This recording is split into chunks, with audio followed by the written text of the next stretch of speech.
Eh bien, bonjour à vous tous. Bienvenue dans ce premier bloc de conversation, d'échange, de partage. Alors, nous avons la chance d'avoir une double présentation sur des communautés de pratique. Alors, deux communications. Une communication de Anne-Marie Duval, qui travaille au Cégep de Sainte-Foy, qui va commencer par justement partager avec vous son travail avec sa communauté de pratique. Et une deuxième présentation qui nous vient du Cégep de Limoilou. Patricia Lapointe et Marie Stério vont prendre la suite de la discussion.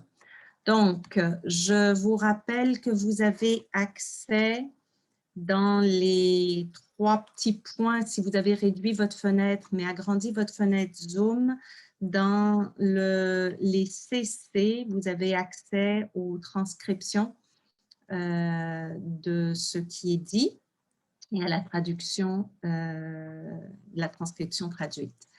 Donc, on va laisser la parole à Anne-Marie Duval directement, lui laisser, je vais éteindre mon micro et lui laisser prendre le contrôle des 30 prochaines minutes. Merci Anne-Marie. Alors, merci de cet accueil. Alors, avant qu'on commence, en guise de réchauffement, avant même que je me présente, je vous lance un petit sondage que vous devriez voir apparaître sur votre écran. Et donc, les réponses sont anonymes, c'est histoire de se positionner. Donc, sur votre intérêt pour les communautés de pratique, est-ce que vous aimeriez en implanter une? Est-ce que c'est pour le connaître de façon générale? Comment mobiliser les professeurs? D'autres raisons. Donc, c'est intéressant d'avoir votre pouls. Je vois les votes entrés en direct. Alors, quelques secondes encore pour répondre, puis je vous partage les résultats aussi rapidement que ça. Donc, je vous partage les résultats de cette première question. Donc, alors, on s'intéresse aux communautés de pratique. Quelques participants souhaiteraient en implanter. D'autres, c'est pour connaître de façon générale ce qui se fait dans le milieu collégial. Comprendre comment mobiliser les professeurs remporte la palme. Il y a également d'autres raisons. Ensuite, j'ai une deuxième petite question. J'essaie de voir si j'y ai accès.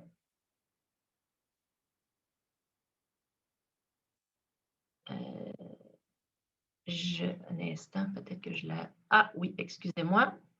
Alors, je vous lance ma deuxième toute petite question. Alors, quels sont selon vous le ou les principaux défis vécus par les professeurs et les professeurs du collégial à l'égard de la pédagogie inclusive? Ici, c'est choix multiple, c'est-à-dire qu'il y a plus qu'une réponse possible. Principaux défis, est-ce que c'est le nombre d'étudiants et l'hétérogénéité dans les classes? Est-ce que c'est la confusion des rôles et le risque d'épuisement, être un intervenant ou être un prof? Est-ce que c'est le maintien des cibles d'apprentissage prévus au cours tout en adaptant sa pédagogie? Est-ce que le défi principal, c'est les contextes d'apprentissage particuliers, les stages, travail d'équipe, le laboratoire? Ou si les principaux défis, c'est le sentiment de ne pas se sentir compétent pour répondre aux besoins particuliers des étudiants et des étudiantes? J'aurais pu continuer la liste. J'en ai mis quelques-uns. Je vous laisse le temps d'y répondre quelques secondes.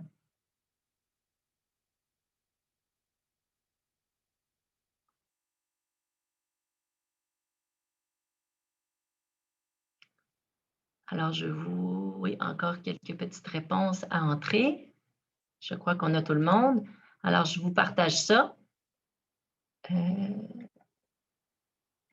Alors, ce que ça donne, alors celui qui remporte la palme, c'est le maintien des cibles d'apprentissage prévus au cours tout en adaptant sa pédagogie. C'est un bon défi aussi. Le premier aussi, le nombre d'étudiants en classe, l'hétérogénéité des profils dans la classe.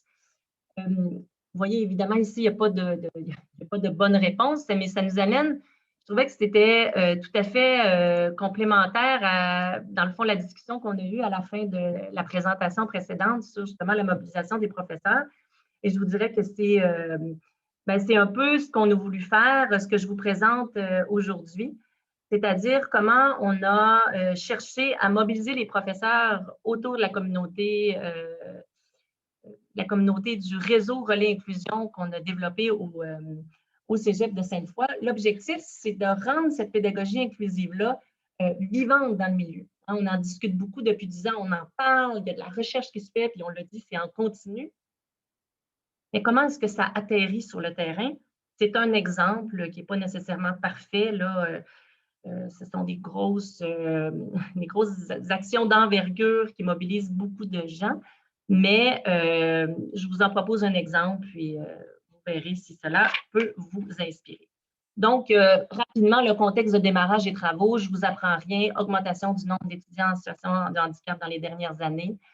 Beaucoup de soutien spécialisé qui est offert hors classe depuis des années. Hein, de façon générale, le soutien est d'abord venu des services spécialisés aux étudiants. Et là, on s'est posé la question, est-ce qu'il y a une complémentarité possible avec le champ pédagogique? Défis et besoins nombreux exprimés par les professeurs. On parlait d'écoute dans la présentation précédente, il faut écouter les besoins des étudiants, mais si on veut engager le dialogue, il faut aussi écouter les besoins des professeurs. Alors, dans la petite parenthèse, on a un peu les défis qu'on a retrouvés dans le sondage précédent. On entend les professeurs qui expriment toutes sortes de préoccupations. Et la question qu'on s'est posée, si on ne se tient pas compte de ces besoins-là, est-ce qu'on peut véritablement bien répondre aux étudiants, aux besoins des étudiants dans la classe? Donc, on a parlé beaucoup des besoins des étudiants. C'est important de continuer d'en parler. La recherche va encore nous en apprendre beaucoup. J'ai moi-même des enfants à besoins particuliers. Je tiens à ce qu'on continue de réfléchir à leurs besoins et à leur façon de leur faire la place. Mais si on veut vraiment répondre aux besoins des étudiants, il faut comme aller chercher un petit peu nos alliés. Et donc, c'est un petit peu l'objectif. Donc, nous, à l'échelle institutionnelle ou au Cégep de Sainte-Foy, vous savez peut-être, c'est un gros cégep là, de près de 10 000 étudiants. C'était déjà cette préoccupation-là à l'égard de l'inclusion, était déjà dans nos préoccupations institutionnelles. Et vous savez que dans les collèges, là, on a eu des fonds ministériels qui ont vraiment donné une impulsion aux travaux. Donc, ça fait une différence d'avoir des ressources pour alimenter un petit peu nos travaux et nos réflexions. Nous, les orientations qu'on a prises au Cégep de Sainte-Foy, c'était de développer une culture de l'inclusion. Donc, on voulait que ça dépasse des actions ponctuelles, mais que ce soit répandu un petit peu à l'échelle institutionnelle et qu'on ait une vision commune. Quels sont les besoins des étudiants, mais quels sont aussi les besoins des professeurs pour qu'ils puissent bien répondre aux besoins des étudiants.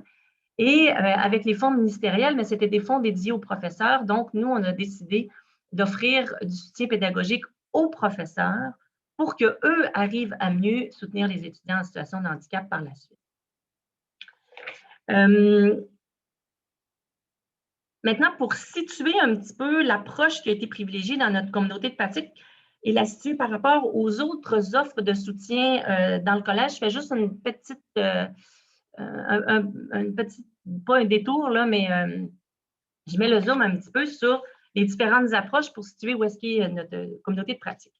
Alors, dans un collège, lorsqu'on veut soutenir les étudiants, il y a plusieurs approches et là, c'est très schématique, donc il y a sûrement plein de nuances à apporter, mais c'est simplement pour illustrer un petit peu mon propos. Alors, on a d'un côté des approches d'intervention psychosociale, de relations d'aide, qui sont des approches qui favorisent l'intégration. Donc, on peut avoir des conseillers en services adaptés, des techniciens en éducation spécialisée, des aides pédagogiques, des psychologues, des conseillers en orientation, etc., dépendant de ce que vous avez dans votre collège.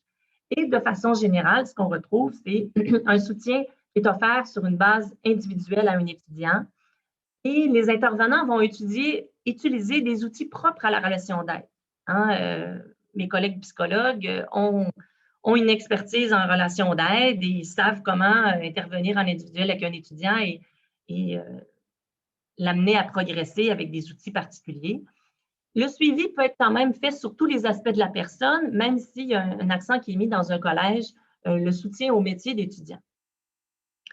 Donc là, de l'autre côté, on aurait non pas des approches d'intervention psychosociale, mais des approches pédagogiques, où là, ce ne sera pas la relation d'aide, mais une relation pédagogique. Il y a le mot relation qui est commun, mais il y a quand même des petites distinctions. Donc là, on serait plus dans un modèle inclusif, où c'est le professeur principalement en classe il peut y avoir aussi des interventions hors classe. Mais le propre du professeur, c'est qu'il intervient auprès d'un groupe et non pas d'individus.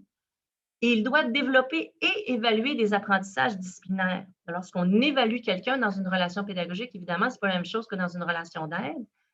Et la réponse, elle va être principalement liée aux besoins liés aux apprentissages scolaires et non pas à tous les aspects de la personne.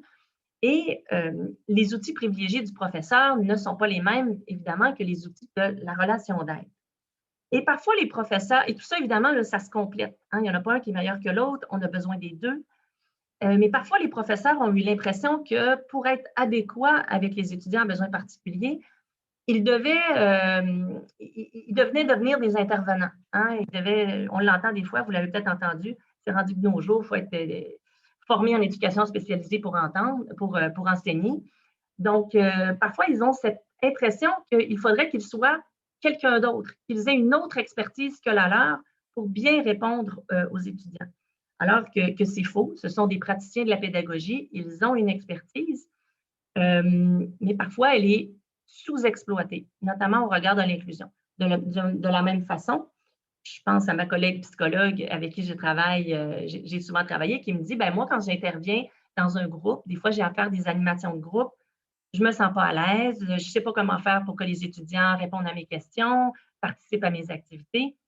Enseigner, faire de la gestion de classe auprès d'un groupe, c'est une expertise pédagogique que les profs ont. Donc, les deux se complètent et on n'a pas besoin de se travestir. Donc, dans notre communauté de pratique, je reviens à notre communauté de pratique, on a vraiment investi le champ de droite, là, ma colonne bleue. On dit, vous, les profs, on ne vous demandera pas d'être quelqu'un d'autre, mais on va vous soutenir dans ce que vous êtes, c'est-à-dire des pédagogues.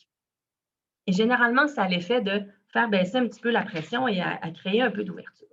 Donc, notre communauté de pratique en 2 temps, il y a eu un point de départ au tout début, en 2016, là, où est-ce qu'on a essayé quelque chose. Il y avait beaucoup de confusion et je vous dirais que même aujourd'hui, quand on en parle, même j'entendais tantôt dans la première rencontre, la distinction entre l'intégration, l'inclusion, les accommodements, les stratégies pédagogiques, parfois, c'est un peu mêlant de s'y retrouver. Donc, notre premier groupe de travail a servi à débroussailler un petit peu les concepts et les professeurs mobilisés devaient produire des projets pour soutenir leurs pairs. Cependant, une fois qu'on a produit des projets, est-ce qu'une ressource, elle vit d'elle-même? Est-ce qu'elle soutient? Est-ce qu'elle permet vraiment d'aller rejoindre son public? Je vous dirais que chez nous, ça a été un peu mitigé comme résultat. Ce n'est pas si évident d'aller rejoindre d'autres collègues avec quelque chose qu'on dépose comme ça, un projet qu'on a fait puis qui a un début, un milieu, une fin. Donc, on a clos ce premier groupe de travail-là et notre deuxième groupe de travail, c'est l'objet de ma présentation aujourd'hui, une communauté de pratique qui s'appelle le réseau Relais Inclusion. Et lorsqu'on a démarré, au lieu d'avoir une espèce de structure top-down, on a une idée, puis on demande aux profs de produire des projets. On a libéré des professeurs pendant une session, une équipe de 5 professeurs, vraiment sur un plan plus horizontal, une équipe collaborative où on a réfléchi à quels sont les besoins des étudiants au collège auxquels on aimerait répondre et quelles sont les difficultés des professeurs pour y répondre. Et on a aussi défini un mode de fonctionnement fondé sur la collégialité, c'est-à-dire un peu sur le modèle des départements. Donc, les profs connaissent déjà la structure départementale avec des coordonnateurs pour gérer tout ça. Et donc, ça, dès le départ, ça a suscité quand même pas mal d'adhésion. Le mandat, en bref, là, je ne rentre pas dans les détails, c'était vraiment d'offrir aux professeurs de tout le collège. On a environ 700 professeurs répartis dans 33 programmes. Je dis toujours 33 programmes, c'est 33 univers, 33 écoles. Ce n'est pas aussi évident, mais c'est un réseau de soutien par les pairs. Des profs soutiennent d'autres profs et évidemment de façon complémentaire aux autres expertises et au respect des expertises, parce que même au début, des intervenants qui se demandaient pourquoi eux ne faisaient pas partie du groupe de professeurs, finalement, ils collaborent, mais vraiment dans ce souci de bien comprendre l'apport de chacun. Il y a 22 personnes libérées annuellement, un conseiller pédagogique, et il y a de la formation continue, des expérimentations en classe qui sont faites et de l'animation dans les départements. Je vais y revenir dans mes prochaines diapos. Je vous illustre de façon visuelle le fonctionnement. Alors, le mode d'appropriation à l'échelle institutionnelle.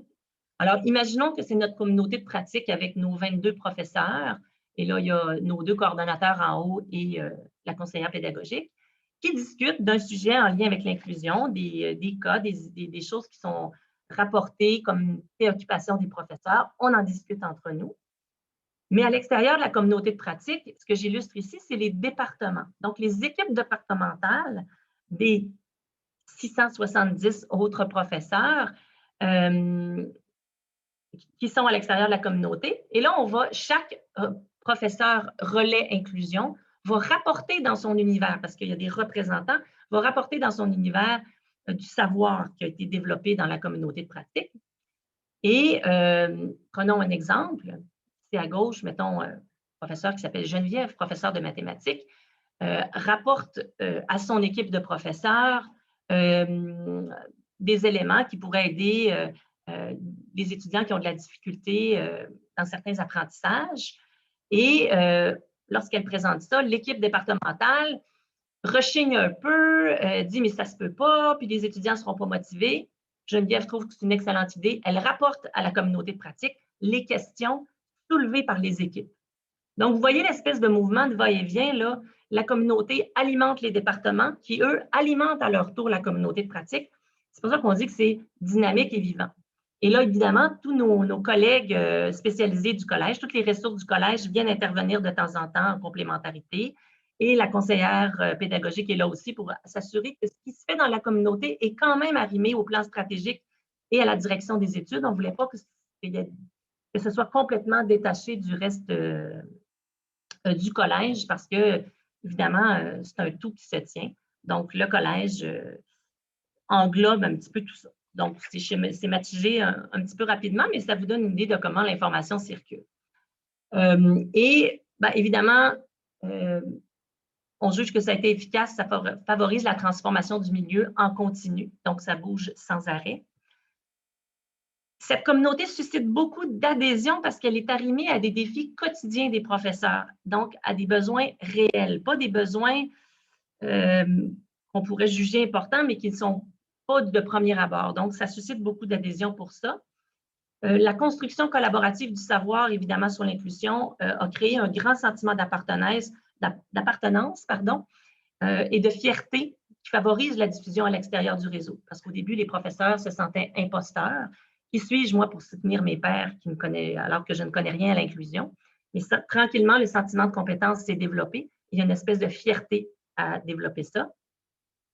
Et il y a aussi le soutien pédagogique qui assure l'alignement sur le mandat. Vous savez, je ne vous apprends rien quand je vous dis que l'inclusion, c'est un concept social très large. Des fois, ça tire dans toutes les directions. Donc, on a essayé de garder ça bien circonscrit. Ce qui a retombé pour les professeurs qui participent à cette communauté de pratique-là, essentiellement pour le développement professionnel et pour le perfectionnement pédagogique, c'est une des principales retombées. On a 35 professeurs qui ont été étroitement formés depuis 2018, donc 35 professeurs répartis sur 30 départements.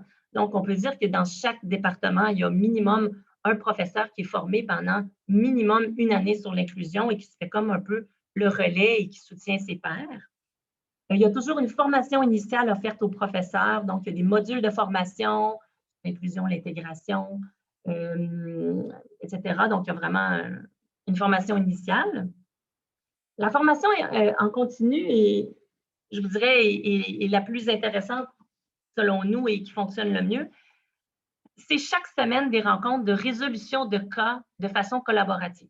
Alors, les professeurs de l'inclusion se font poser parfois des questions par leurs pairs. Par exemple, moi, j'ai un étudiant vraiment anxieux avant un examen, puis ça contamine les autres, puis j'en ai 4-5 très, très, très anxieux. Qu'est-ce que je fais? Donc là, tout le monde y va d'exemples, de stratégies pédagogiques très concrètes. Par exemple, est-ce que tu as donné un guide d'études? Est-ce que tu as travaillé des évaluations formatives à partir des grilles d'évaluation pour s'assurer que les étudiants comprennent bien les critères d'évaluation? Est-ce que tu as enseigné des stratégies de lecture parce que la lecture qui n'est pas efficace au moment de l'étude, ça ne fonctionne pas, etc. Ou comment, par exemple, gérer les interventions inappropriées en classe, un étudiant qui pose sans arrêt des questions pour interrompre le professeur. Qu'il ait ou non un diagnostic. Donc, certains disaient dans le cas, c'est peut-être un étudiant autiste, d'autres qui disaient oui, mais ça pourrait être un étudiant qui est tout simplement très anxieux, qui pose constamment des questions, un autre qui veut se faire voir de ses pairs et qui pose des questions inappropriées. Quelles sont les stratégies pédagogiques qu'on va mettre en place? Donc, les professeurs, ils ont de leurs suggestions. Alors, j'annonce à l'avance qu'il va y avoir des pauses de questions à toutes les 15 minutes. Donc, retenez vos questions.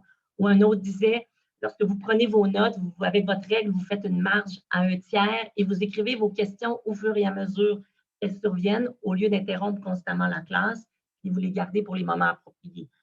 D'autres disaient, mettez un forum, des courriels, prenez des rendez-vous individuels. Vous voyez un petit peu l'idée, c'est très, très proche de la pratique quotidienne de ce que font les professeurs. Donc, les professeurs ressortent avec un savoir. Entre nous, on appelle ça de la micro-pédagogie. On se dit, des fois, ça n'existe pas, ce sont des trucs de prof. Il y a aussi des stratégies pédagogiques éprouvées, mais ça va très, très finement dans la pratique des profs et c'est très porteur. Et évidemment, il y a aussi le développement d'outils synthèse à partir de la littérature, de la recherche, etc., pour faciliter le transfert. Donc, pour les professeurs participants, c'est vraiment le développement d'une expertise et de leur sentiment de compétence à l'endroit de l'inclusion. Pour les départements, le fait d'avoir une présence à proximité, quelqu'un qui est là dans leur quotidien, dans leur corridor, ça va revenir, on espère, en septembre. Évidemment, plus d'accessibilité et les défis, les questions rencontrées sont plus faciles à répondre lorsqu'on a quelqu'un qui est vraiment tout près de nous dans notre quotidien. Enrichissement pédagogique ponctuel, je vous dirais que ça, c'est majeur. C'est-à-dire que lorsque les savoirs sont rapportés dans les départements, la pertinence, c'est que les relais inclusion les adaptent à la réalité des départements. Certains, je vous donne des exemples en technique humaine, par exemple, ils font des dîners causeries, des Word Café, vraiment des grosses rencontres d'échange. Dans d'autres types de programmes, les relais inclusion disaient, mon Dieu, ça ne passera jamais dans mon département, personne ne va vouloir ça. C'était plutôt l'envoi hebdomadaire de capsules vidéo ou même d'affichage à côté du photocopieur, etc. Donc, c'est vraiment adapté à la réalité, au profil de chacune des équipes. Donc, ce qui rend le message plus facile, en quelque sorte. Et la mobilisation collective là, dans quelques départements qui ont continué de travailler. Je vous donne l'exemple parce qu'en 2020-2021, c'est une année, pas à oublier, mais un peu tronquée. On a fait 180 réponses à des demandes individuelles et plus de 60 animations départementales. Ça commence à faire beaucoup de gens qui sont touchés. Retombées pour les étudiants, près de 6 000 étudiants qui ont été directement rejoints par des professeurs formés. Ça, c'est sans compter les professeurs qui ne font pas partie du réseau, mais qui ont eu quand même des petites formations par le biais de leur département. Donc, quand on s'est mis à calculer ça, on trouvait que ça faisait quand même pas pire, c'était quand même pas si mal. Et évidemment, ça permet une meilleure réponse aux besoins particuliers des étudiants. Le fait que les professeurs expérimentent dans la classe des choses, bien évidemment, les étudiants sont les premiers à en bénéficier. Aussi, une référence plus efficace aux bonnes ressources du collège. On sait que parfois, la persévérance dans la recherche d'aide est pas toujours facile, les étudiants abandonnent, mais là, on a des relais inclusion qui sont vraiment formés, donc la référence se fait bien. Et on a senti depuis 5 ans vraiment un meilleur accueil à l'endroit des besoins particuliers des étudiants. Il y a moins de barrières, moins de résistance et plus de collaboration. Rapidement, pour notre collège, quand même, c'est un changement pédagogique institutionnel d'envergure, vraiment d'envergure qui répondait aux orientations stratégiques. Il y a des professeurs formés partout dans le milieu, dans les 33 programmes, donc c'est quand même pas rien. Des espaces de réflexion pédagogique qu'il n'y avait pas avant, des profs qui nous disent on n'a jamais le temps de parler de pédagogie, maintenant on commence à en parler un peu, donc ce qui était quand même positif. Et aussi un climat de collaboration positif entre les différents acteurs du collège, ainsi que plus de passerelles entre les différents services du collège. On est 1000 employés, des fois c'est difficile, chacun travaille dans sa petite boîte. Beaucoup de passerelles ont été établies pour bien soutenir les étudiants. Je conclus sur des enjeux par rapport au développement futur du réseau. Ce que dit la littérature sur les communautés de pratique, là, c'est bien à la mode, on entend parler partout de communautés de pratique. Il y a souvent des succès de démarrage, mais il y a des grands défis dans la durée. C'est difficile de garder les gens motivés, il faut que la structure soit efficace, les animateurs, le climat. Donc, ça prend du temps pour outiller les professeurs pour qu'ils puissent participer. Donc, nous, les communautés de pratique sans libération, nous, on n'en a pas fait. Je sais que ça existe ailleurs, mais pour l'instant, ça permettait d'accorder ce temps-là. L'enjeu de maintenir le sens pour les professeurs. Hein, on ne cherche pas à les convaincre de quelque chose, mais on cherche d'abord à répondre à leurs besoins et c'est beaucoup plus facile après de les mobiliser. C'est l'angle qu'on a pris. Et de maintenir l'alignement sur le mandat. Alors, évidemment, ça peut partir dans toutes les directions, puis des fois, ça n'a plus de sens. Donc, maintenir l'équilibre, c'est important et ça reste un défi. Et instaurer des pratiques pour documenter les actions de la communauté de pratique aussi, là, pour pouvoir suivre ça en continu. Et finalement, affirmer l'importance du réseau au sein de l'organisation. L'organisation a statué toute cette importance-là en accordant des libérations. Donc, le savoir qui est produit dans les communautés de pratique, bien évidemment, a une certaine crédibilité et une certaine reconnaissance. J'arrive à la fin, là, j'avais 2-3 lignes sur les défis envisagés pour la reprise à l'automne parce qu'on a eu un format un petit peu tronqué là, pendant la pandémie. Là, ça a été réduit, c'est à distance, puis bon, je n'ai pas besoin de vous faire de dessin. Donc là, on est en train de travailler à monter une formation sur les besoins des étudiants qui vont arriver là, avec leur vécu de pandémie. Donc, quels sont-ils et quelles stratégies pédagogiques peuvent favoriser leur intégration collégiale? Autre défi, bien, redémarrer, recentrer la communauté sur les stratégies pédagogiques. Souvent, le premier réflexe, ce n'est pas d'aller dans le pédagogique, on va aller dans tout ce qui est autour, mais de ramener ça dans notre mandat et de resensibiliser un petit peu les programmes à la fin de cette année-là.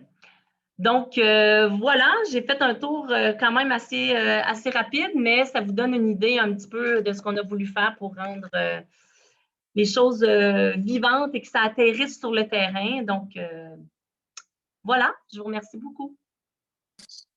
Merci beaucoup. Très, très intéressant, Anne-Marie. Il y a un certain nombre de questions qui ont été écrites dans le chat. Nous les conservons et nous allons les garder pour la période de midi. Si les autres participants et participantes veulent rajouter d'autres questions, sentez-vous bien à l'aise. On va laisser la parole maintenant à Patricia et Maryse. Merci beaucoup.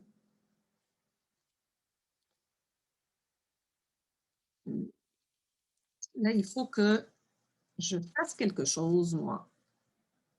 Alors, je vais revenir en galerie, ça va être beaucoup plus facile.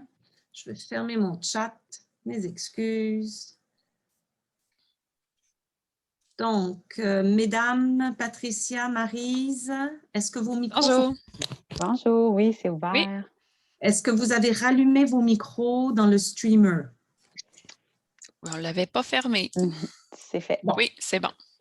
Merci beaucoup. Donc, on va vous laisser la parole. Comme je disais tout à l'heure, toutes les deux du Cégep de Limoilou, également sur une communauté pratique. Donc, on est dans la même réflexion, dans le même partage. Bien hâte de vous écouter. La parole est à vous. Bien, bonjour tout le monde, ça nous fait plaisir d'être avec vous ce matin.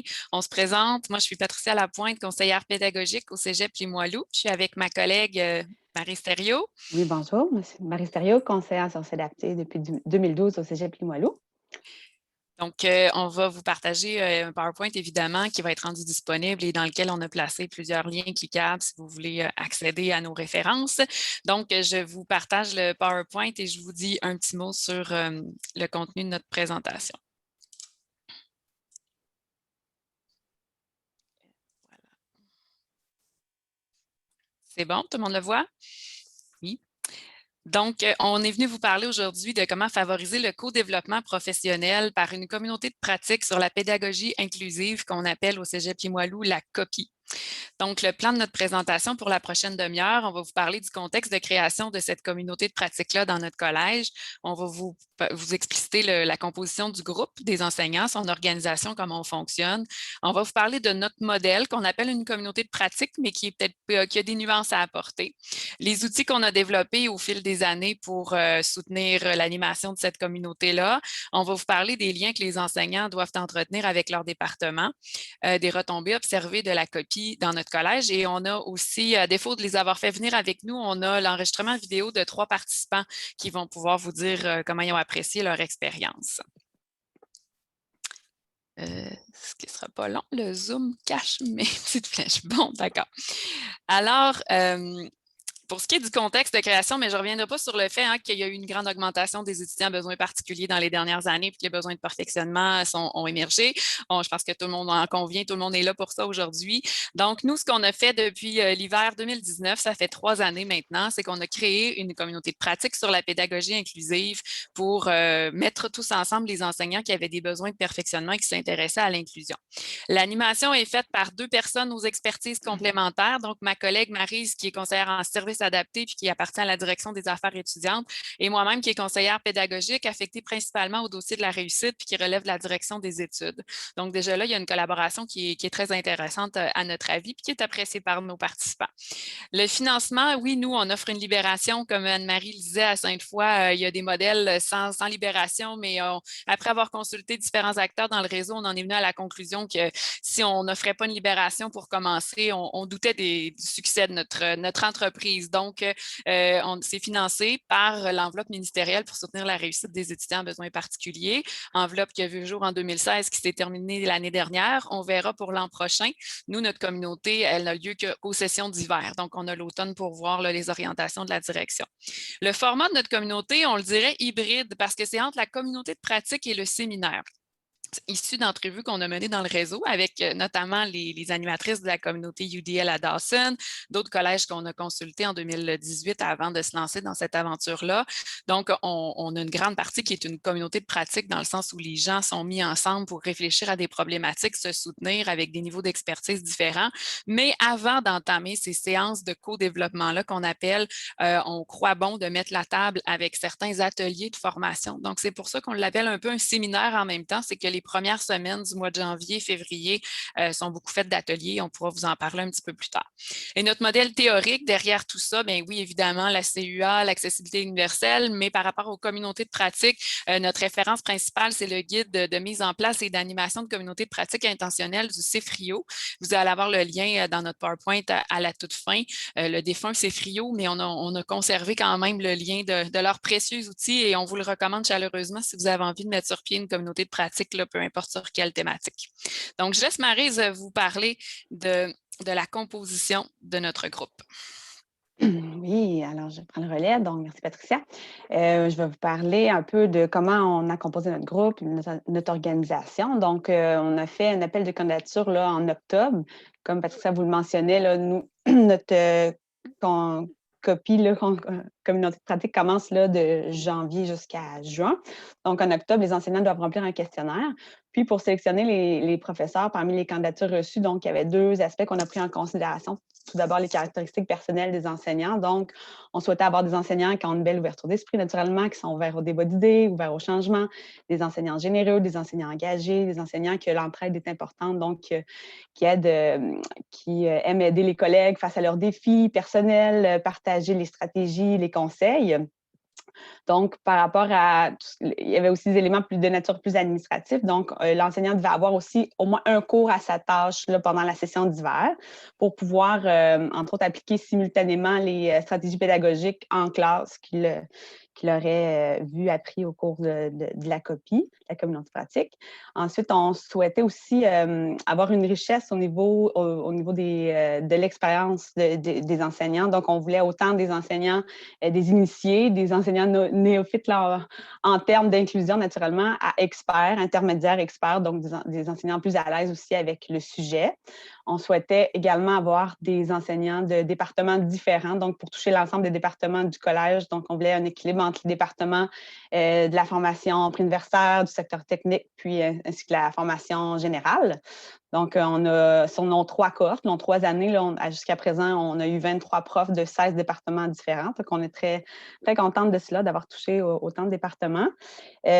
Ensuite, on sait que le temps est souvent un enjeu là, pour rebrasser tout ça, réfléchir à notre pratique, à la façon de faire. Donc, on voulait offrir du temps pour que l'enseignant puisse faire des lectures, se documenter, échanger avec les collègues, changer les pratiques. Donc, on pense que ça prenait une libération, comme on l'a dit précédemment. Donc, 1.2 ETC, ce qui correspond à une journée par semaine environ là, pour les enseignants.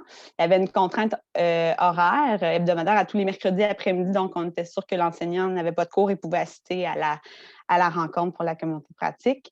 Donc, nous, il y a eu 15 rencontres là, sur 22 semaines. D'ailleurs, la dernière est la semaine prochaine, étant donné les grèves, ça a décalé un petit peu. Donc, sur 22 semaines, c'est bientôt la fin. Puis, c'est ça. Donc, c'était vraiment une occasion de découvrir les pratiques des collèges, là, des collègues de toutes les provenances. Là, on voulait une variété d'enseignants.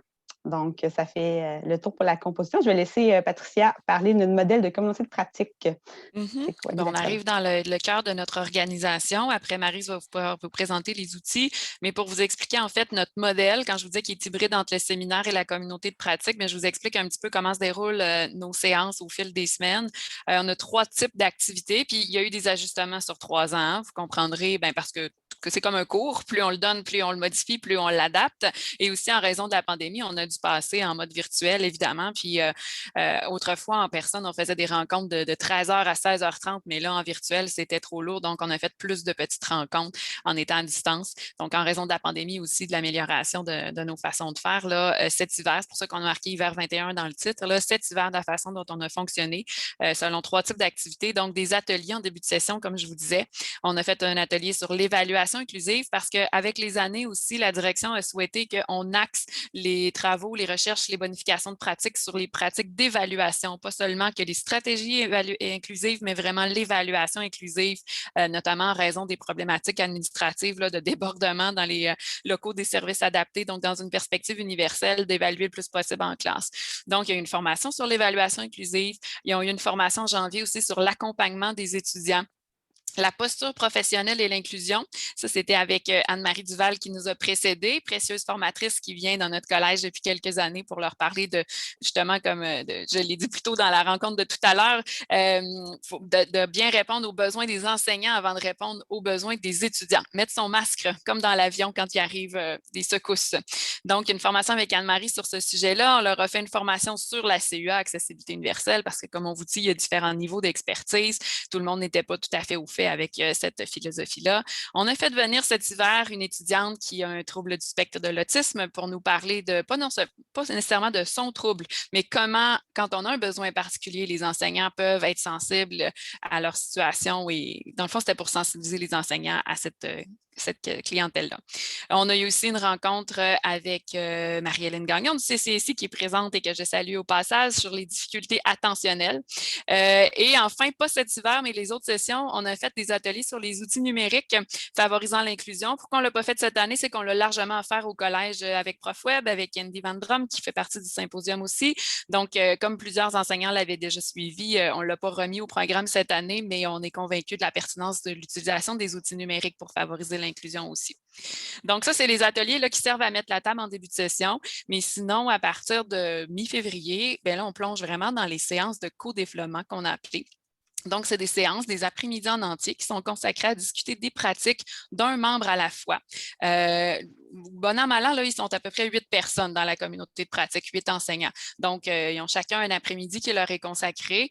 La personne, on va vous le montrer dans les outils, là, elle apporte ses problématiques, elle adresse des questions à ses collègues pour vraiment bien repartir avec des réponses à ses besoins. Donc, on consacre un après-midi à discuter d'un chacun des membres pour lui apporter des pistes de solutions. Et puis, ça permet c'est ça, il y a des formats, on le fait 3 fois pour discuter d'une problématique que la personne apporte pour avoir les conseils. veille. Ensuite, à la fin avril, on a fait une séance de co-développement où on revenait sur des entrevues que les gens avaient réalisées avec des enseignants qui avaient été identifiés comme experts en évaluation pour revenir sur leurs apprentissages. On les a comme jumelés. On avait fait une banque d'une vingtaine d'enseignants qui étaient ouverts à parler de leurs pratiques inclusives et leurs pratiques d'évaluation inclusive. Et les enseignants de la copie étaient invités à aller vers eux pour réaliser des entrevues. Donc, il y a eu un retour en communauté de pratique par la suite. Chaque personne devait interviewer deux enseignants. Donc, c'était une autre forme de séance de co-développement. Et là, ce qu'on est en train de faire, ce qu'on a terminé la semaine dernière, c'est le retour sur des changements de pratique parce que, mis à part la participation aux séances à tous les mercredis, ils ont à changer leur pratique, bonifier leur pratique et à la toute fin de la session, ils viennent pour nous présenter ce qu'ils ont fait. Donc, le co-développement, il est comme en 3 formats. Et tout ça, c'est bonifié d'un cercle de lecture. Les membres ont à faire des comptes rendus critiques de lecture qu'ils font à partir d'une banque de lecture qu'on leur fournit, mais ils peuvent aussi aller lire ce qui leur plaît. Donc, à chaque séance de co-développement, on a toujours une pratique, mais aussi le compte rendu d'une lecture et on laisse place à la discussion suite à ces lectures-là. Ils ont des tâches à réaliser pendant la session. Comme je vous disais, ils ont 5 lectures à réaliser, là, que ce soit des ouvrages, des articles, des webinaires, des conférences. Donc, ils ont à se documenter, 5 lectures. Ensuite, on leur demande de réaliser le module d'auto-formation de l'Université du Québec. Le lien est placé à la toute fin de notre PowerPoint aussi. Le réseau de l'Université du Québec a développé plusieurs modules d'auto-formation en enseignement supérieur et nous, on trouvait que celui sur l'éducation inclusive était drôlement pertinent. Donc, on a demandé aux gens de le réaliser. C'est comme un mini-cours en ligne qui suivent, qui prend environ 3 heures à réaliser. Donc, ils ont ça à faire dans leurs heures aussi libérées pour ça. On leur demande de travailler à bonifier leur pratique, comme on disait, et à réaliser des entrevues avec des collègues experts en évaluation et de changer au moins une pratique évaluative avant la fin de la session, soit dans leur cours actuel ou en prévision du prochain cours qu'ils vont donner à l'automne. Et enfin, la dernière chose, c'est de demeurer en contact avec les enseignants de leur département au fil des mois. À la toute fin, on va vous parler de ce qu'on leur demande, là, mais on ne veut pas qu'ils viennent seulement que sur une base individuelle, mais on souhaite qu'au fil des semaines, quand l'occasion s'y prête en assemblée départementale ou autre, qu'ils puissent faire part de leur participation à la copie pour s'aimer davantage là, auprès des enseignants en lien avec ces pratiques-là. Donc, Maryse va vous parler des outils qu'on a développés maintenant. Oui, alors, on a naturellement bonifié nos outils là, au fil des 3 dernières années. Là, on va vous présenter la version hiver 2021. D'ailleurs, si vous désirez, là, on ne prendra pas le temps de tout ouvrir, là, mais si vous voulez, je vais les expliquer brièvement. Si vous désirez les consulter, gênez-vous pas là, de nous envoyer un petit courriel, là, nos coordonnées sont à la fin du PowerPoint. Ça va nous faire vraiment plaisir de vous partager là, les outils qu'on a utilisés cette année pour la communauté de pratique. Alors, on va présenter les 3 principaux. Donc, tout d'abord, il y a la communauté Omnivox qui a fait office de lieu de dépôt. Donc, on cherchait une plateforme collaborative où on pouvait déposer notre matériel communiquer avec les enseignants. Déjà qu'on vient de des directions différentes, donc on n'avait pas de place sur le réseau là, en commun. Donc, c'est la plateforme qui a été retenue. On la trouvait très, très intéressante. Je pense que les profs ont d'ailleurs bien apprécié aussi. Omnivox, on est tout le temps là-dedans. Hein, on communique avec les enseignants, les étudiants là-dedans. Et donc, on trouvait ça très intéressant. Je vais vous l'expliquer. Donc, on a 4 catégories. Donc, on a les événements, les actualités, les documents et fichiers. Puis en dessous, il y a les liens utiles là, qui n'apparaissent pas, mais je vais vous expliquer ce qu'il y a dedans. Donc, au niveau des événements, c'est là qu'on mettait notre ligne du temps, finalement, tous les événements de la session à partir du mois de janvier, les travaux, les ateliers, quand il y avait des pauses aussi. Donc, c'était tout inclus dans le calendrier. Puis ce qui est le fun, c'est quand tu ouvres Omnivox, les événements apparaissent aussi. Tu n'as pas besoin de te connecter vraiment sur la communauté de pratique. Donc, tu vois qu'est-ce qui s'en vient là, dans la prochaine semaine par rapport à la copie. Ensuite, au niveau des actualités, donc c'est là qu'on déposait les documents au fur et à mesure que la session avançait. Donc, par exemple, les questions qu'on pose après chaque séance, là, on postait les questions de l'actualité. Quand on avait des petits tableaux que les enseignants devaient choisir un moment là, pour passer là, une séance en particulier. Donc, on mettait ça là-dessus, dans le lien du module d'auto-formation. Donc, on a bien utilisé là, les actualités. Ça a été très bénéfique pour nous. Et finalement, je prends un petit peu plus de temps pour la section documents et fichiers.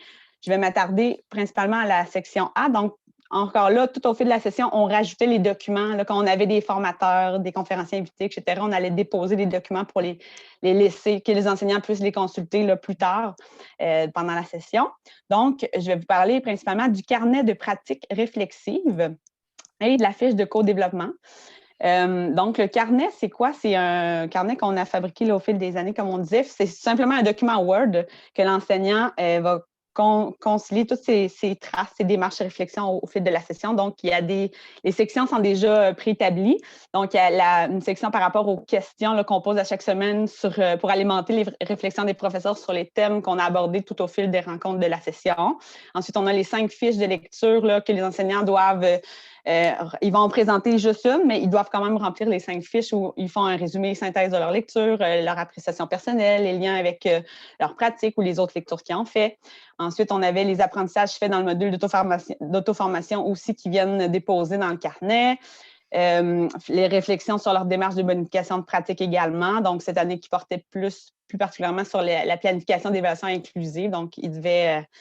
aller tout mettre ça dans le carnet réflectif, de pratique réflexive. Ensuite, au niveau de la fiche de co-développement, c'est vraiment le document qui guide la séance lorsque l'enseignant vient présenter aux collègues donc leurs problématiques. C'était vraiment pour, des fois, ils se disaient « Comment j'arrive? C'est quoi que je dois poser exactement? » Pour être bien préparés, ils ont simplement à remplir la fiche, puis ça se passe bien. Là-dessus, ils doivent dire, par exemple, c'est quoi le besoin des étudiants, la présentation de la problématique observée dans leur département, les enjeux en cause, le contexte de leur programme, les démarches qu'ils ont réalisées jusqu'à maintenant, les résultats attendus aussi, c'est quoi leurs attentes envers les collègues. Donc, ils viennent tout corriger ça dans la fiche de co-développement. Et finalement, tantôt, je vous parlais de la section documents et fichiers. Puis dans le bas, on avait la section liens utiles. Donc, dans la section liens utiles, on a intégré une bibliothèque virtuelle qui s'appelle Digo. Donc, qui a été garnie là, tout au fil des années, là, surtout les 2 premières années. Donc, les enseignants pouvaient piger dans cette bibliothèque virtuelle-là là, pour faire leur fiche de lecture. Donc, on parle de lecture, mais il n'y a pas juste de lecture, il y a des articles, il y a des dossiers thématiques, mais il y a aussi des webinaires, des présentations, des entrevues. Donc, l'enseignant choisissait là, ce qui l'intéressait là-dedans sur différents sujets, naturellement. Donc, la concession universelle d'apprentissage, les outils technologiques, les troubles d'apprentissage, l'inclusion, évidemment, les accompagnements. Donc, vraiment une variété de lectures, de présentation de webinaires que les enseignants avaient accès là, tout au long de la session. Donc, ça fait pas mal le tour pour les outils. Je vais vous parler brièvement aussi des liens avec les départements. Donc, dans le carnet de pratique réflexive, il y avait aussi une section avec des questions que les enseignants devaient proposer à leur département. Donc, on demandait... ils pouvaient le faire de façon régulière, mais minimalement une fois dans la session, sonder leur département. Ils devaient demander un point d'information aux assemblées départementales pour partager le vécu, ce qu'ils ont appris avec les enseignants de la copie, puis pour le partager à leurs collègues. Ils devaient animer une discussion sur les obstacles à l'inclusion, les besoins de leur département en matière de pédagogie inclusive. Et ils doivent ramener ces enjeux à la copie à la dernière rencontre qui se déroulera chez nous la semaine prochaine, aux animatrices, avec les collègues aussi. Ensemble, on essaie de trouver des pistes d'action, des solutions possibles là, qui vont aider le programme en fonction des caractéristiques des étudiants là, spécifiques dans leur programme. Et à la toute fin, ils doivent colliger ces enjeux-là dans le carnet de pratique réflexive qui tient lieu de rapport finalement. Ils vont remettre ça là, à la direction des études et à la direction des affaires étudiantes, comme quoi ils ont participé à cette merveilleuse communauté de pratique. Donc, voilà pour le lien avec les départements. On avance dans le temps. Donc, moi, je prends le relais pour vous parler des retombées observées de la copie. On ne peut pas dire des résultats. On n'a pas mesuré finement. On est dans le qualitatif, on est dans l'adaptatif. On est avec des êtres humains et des personnes différentes en 3 ans. Donc, ce qu'on peut vous partager comme retombées qu'on observe de la copie, c'est qu'il y a eu les modifications de pratique de 23 enseignants pour soutenir la réussite en classe. Comme on vous le dit, on visait la variété, puis on y arrive. 23 personnes dans des milieux différents. Donc, on espère qu'il y a des retombées de ce côté-là. Puis, plus on les croise, vous allez le voir dans les témoignages tantôt, quand on les recroise, on voit qu'il y a eu des changements qui s'opèrent et qui continuent de s'opérer. Donc, l'influence à la bonification des pratiques des collègues dans les départements. On a touché 16 départements sur une trentaine en 3 ans. Ensuite, ça a augmenté aussi la facilitation de la collaboration des enseignants avec les services adaptés. Ce service-là est relativement jeune. Hein? Ça fait une dizaine d'années que ça a explosé, qu'il y a eu de plus en plus de professionnels d'engagés, tout ça.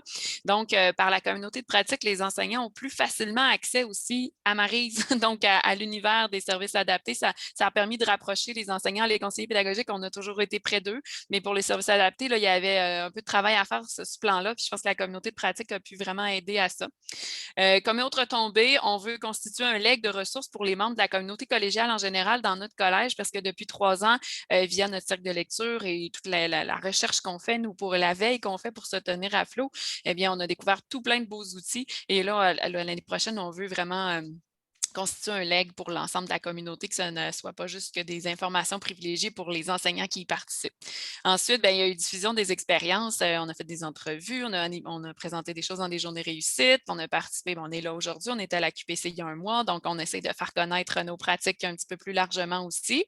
Ça a donné lieu aussi à l'idéation de projets visant la réussite des étudiants à besoins particuliers par des membres de la copie. Il y en a plusieurs qu'au sortir de leur participation à la communauté de pratique, ont déposé une idée de projet pour la direction. Donc, on peut être libéré pour, à la session suivante, même 3 sessions de suite, continuer à aller plus loin puis développer du matériel en lien avec ça. La collaboration et la mise à profit de notre expertise avec d'autres instances, mais ça nous permet, Maryse et moi, on fait aussi partie d'un grand comité de concertation sur la réussite, nos 2 directions des études et des affaires étudiantes, mais avec la formation continue. Donc, dans le cadre du plan stratégique de développement, on peut collaborer, mettre à profit notre expertise avec ces instances-là. Ça a aussi collaboré à la sensibilisation des 2 directions aux enjeux de l'inclusion dans les départements. À chaque année, comme on vous dit, là, les carnets de pratiques réflexives tiennent lieu de rapport qu'on dépose, nous, aux gestionnaires, donc au directeur adjoint dans chacun de ces départements-là, au directeur des études, aux gens des services aux étudiants. Donc, ça permet vraiment aux gestionnaires, aux décideurs de voir c'est quoi les besoins, les obstacles. Ça peut orienter leur choix pour les années qui suivent. Ensuite, bien, on espère aussi que ça peut inspirer d'autres projets de communauté de pratique. C'est la première fois au Cégep Limoilou qu'on faisait une communauté de pratique. C'est certain qu'elle a une structure assez rigide, puis elle est tributaire de la libération qui vient avec, mais on garde espoir de pouvoir faire d'autres projets. On sait qu'à Dawson, entre autres, vous en avez toute une belle collection. Donc, j'espère en partir d'autres sur d'autres thématiques dans les prochaines années. Avec le succès qu'on connaît, nous, on espère que ça va être prometteur. Donc, ça, c'est les retombées de notre projet.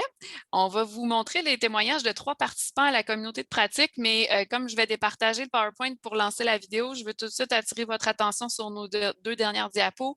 On vous a placé ici nos principales références sur la CUA ou sur les communautés de pratique avec des liens cliquables auxquels vous pourrez avoir accès en allant chercher notre PowerPoint sur la plateforme du symposium, et vous avez nos coordonnées à la toute fin. Vous êtes les bienvenus pour nous écrire, ça va nous faire plaisir. Là, on n'avait pas beaucoup de temps ce matin pour ouvrir nos outils, vous partager tout ça, mais on est très ouvert à vous les transmettre. Vous aurez juste à nous écrire par la suite. Donc, je vais lancer le visionnement. C'est ici. Juste avant, je vais vous dire que OK. On a demandé à 3 enseignants qui ont participé à la communauté de pratique dans les 3 dernières années. Vous voyez là, les noms puis d'où ils proviennent, mais ils vont le nommer aussi dans la petite entrevue. Donc, c'était pour dynamiser un petit peu notre présentation. On a quand même eu 23 personnes qui ont participé. On ne pouvait pas les inviter les 23, puis on voulait avoir quelque chose de représentatif des profils de chacune des personnes. Donc, on a réalisé des petites entrevues là, qui durent 5 minutes au total. On a demandé à 3 personnes de nous parler de ce qu'ils ont retenu de leur participation à la communauté de pratique. Donc, on vous lance ça tout de suite.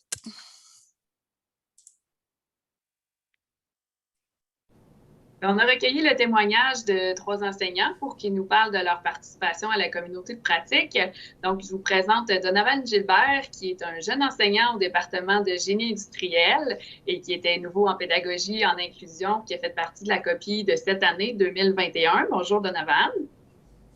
Et on a aussi Luc Roland-Brunard, qui est un enseignant de littérature, donc secteur formation générale, et qui est un enseignant d'expérience qui a fait partie de la cohorte 2020 de la copie l'année passée. Donc, bonjour Luc. Bonjour. J'aimerais ça que vous me disiez chacun votre tour, pourquoi vous avez eu envie de faire partie du projet de communauté de pratique, puis après coup, à quoi ça vous a servi? Quelles sont les retombées dans votre pratique? Donc, dans un premier temps, Donovan, peux-tu nous dire un mot, s'il vous plaît? Oui, bonjour tout le monde. En fait, j'ai choisi de participer à la copie parce que c'est sûr que moi, je voyais une opportunité là, de pouvoir échanger avec des collègues de travail sur des pratiques de la pédagogie ou de l'inclusion. Fait que c'est sûr, moi, j'étais un nouvel enseignant au cégep, donc je n'ai pas beaucoup d'expérience. Je suis à ma première année d'enseignement. Donc, pour moi, c'était vraiment une belle façon là, de pouvoir acquérir des nouvelles connaissances en pédagogie puis en inclusion. Donc, suite à ça, ben, c'est sûr que moi, personnellement, le côté plus échelle descriptive là, pour l'évaluation par compétence, ça m'a beaucoup aidé à intégrer ça dans mes cours. Puis aussi, au niveau, là, je dirais, de la sensibilité aux étudiants en situation de handicap, je n'avais pas beaucoup de connaissances dans ça. Donc, ça m'a beaucoup sensibilisé à ce niveau-là. Merci, Donovan. Puis toi, Luc, pourquoi tu as voulu faire partie de ce projet-là? Oui, ben, 2 raisons essentiellement. Je dirais que la première, c'est que j'avais assisté à une demi-journée de formation sur la conception universelle des apprentissages, qui m'avait laissé un peu sur ma faim, mais qui, quand même, j'avais capté qu'il y avait là probablement une alternative vraiment intéressante aux services adaptés plus traditionnels, si on veut. Alors, puis là, je me suis dit que la copie, là, en prenant connaissance du projet, je me disais que je pourrais en savoir plus et peut-être apprendre à l'appliquer plus concrètement. Puis l'autre, c'est que j'avais déjà goûté quand même à des échanges pédagogiques, interdisciplinaires, à la table de la formation générale, mais aussi au comité École et Société. C'était super, mais évidemment, dans ces forums-là, c'est un peu noyer la pédagogie dans des considérations plus administratives, ce qui me plaisait un peu moins. Donc là, je me disais qu'à la copie, ce serait purement pédagogique. Et puis en plus, avec une diversité, là, on expliquait bien dans le projet qu'on allait essayer d'avoir des gens d'un peu tous les horizons. Donc ça, c'était formidable. Excellent. Puis qu'est-ce que tu en as retenu un an plus tard? Oh, ben, beaucoup de choses. D'abord, ce que je viens de dire, j'ai d'excellents souvenirs d'échanges avec Nicolas, un jeune prof sympathique de génie mécanique. Alors, quand même, qu'un jeune prof de génie mécanique puisse m'aider dans ma pédagogie en littérature, c'est quand même une belle expérience. Et j'espère que ça a été réciproque d'ailleurs. Concrètement, dans mes cours, par exemple, cette session-ci, dès la première semaine, étant donné qu'on était à distance, j'ai fait des groupes, des équipes dans mon cours sur Teams. Donc, ils avaient accès à ça toute la session. Moi, c'est sûr que j'ai fait des ateliers pratiques, formatifs, sommatifs. J'ai intégré un peu de pédagogie par les pairs à travers ces ateliers-là. Entre autres, en révision linguistique. Alors là, j'ai jumelé des étudiants qui faisaient presque pas de fautes ou pas du tout avec d'autres qui en faisaient beaucoup. Puis là, ben, ils pouvaient, je crois, bénéficier d'un côté et de l'autre, d'ailleurs, de cet apprentissage-là par les pairs. Bon, ça, c'est un exemple. Les tests de lecture, j'ai pu donner le temps supplémentaire prévu au service adapté à tout le monde. Et ça, c'est intéressant parce que sur Moodle, j'ai pu voir qu'effectivement, des étudiants qui n'étaient pas inscrits au service adapté avaient pris le temps supplémentaire. Et vice-versa, d'ailleurs. qui sont inscrits et qui font ça. Tu as adopté une pédagogie universelle pour l'ensemble de tes étudiants, si je comprends bien, pas juste pour les étudiants qui ont des défis particuliers. Exactement, exactement. Puis, j'ai pu constater que ça pouvait aider vraiment beaucoup de gens qui n'avaient pas de diagnostic particulier, mais qui ont pu bénéficier de ces mesures-là. C'est parfait. Bien, merci beaucoup. Merci à tous les deux. Puis au plaisir de faire un autre projet un jour avec vous sur l'inclusion ou autre. Merci. Au plaisir. Merci. Et puis, on a demandé aussi à Isabelle Picard, enseignante en biologie au préuniversitaire et au secteur technique. Isabelle, c'est une enseignante d'expérience qui aime bien l'inclusion. Donc, Isabelle, pourquoi toi, le projet de communauté de pratique t'a inspiré, puis en quoi ça t'a servi dans ta pratique par la suite? Bien, ça m'a servi. Premièrement, j'ai eu envie de participer à la copie pour un peu approfondir ma connaissance là, de ce que c'est l'inclusivité. Donc, j'avais déjà des pratiques inclusives, mais je voulais les bonifier et je voulais aussi les partager, mes pratiques à moi. J'y crois fermement que tout le monde peut avoir un égal accès à la réussite si on prend en compte leurs besoins. C'est pour ça que je voulais un peu partager mes convictions, partager mes bons coups d'inclusivité, si je peux dire comme ça, mais aussi en apprendre davantage. Des fois, on n'est pas assez conscient de comment ça se passe dans les autres départements. Donc, je voulais pouvoir avoir accès à ça par le biais de la copie, en même temps que j'exerçais un petit peu mon rôle de leadership pédagogique. Ben oui, tout à fait. Ben, merci beaucoup, Isabelle, pour ton témoignage. C'était bien gentil. Ça fait plaisir.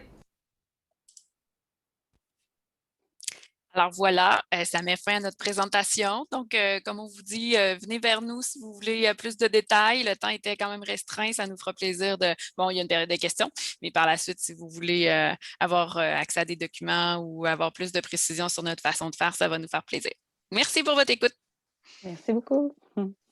Merci beaucoup à vous deux. Merci pour, en fait, à vous trois, parce que je vais remercier Anne-Marie encore une fois, pour avoir partagé finalement sur votre pratique, sur vos pratiques, sur vos différentes approches. Et on parle de communauté de pratique, mais finalement, on voit qu'il y a beaucoup de points communs, mais il y a également des aspects qui sont plus culturels à certaines institutions. Et c'est justement, ce sont ces partages-là qu'on est en situation de pouvoir, dont on peut bénéficier finalement. Donc, vraiment, un immense merci. Et je voudrais passer maintenant à la période de questions. Moi, j'ai sélectionné dans le chat les questions qui sont déjà sorties. Donc, j'en ai quelques-unes pour Anne-Marie. J'en ai, il me semble, 2 pour Maryse et Patricia pour l'instant. S'il y en a qui vous viennent à l'esprit, ajoutez-les au chat. Utilisez la main pour lever la main. Prenez le micro. Voyons, est-ce qu'il y a quelqu'un qui veut poser une question à l'oral directement ou faire un commentaire à l'oral dès maintenant?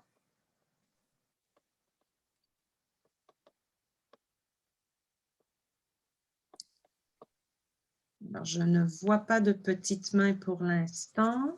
J'essaie de regarder dans les différentes fenêtres que j'ai sous les yeux.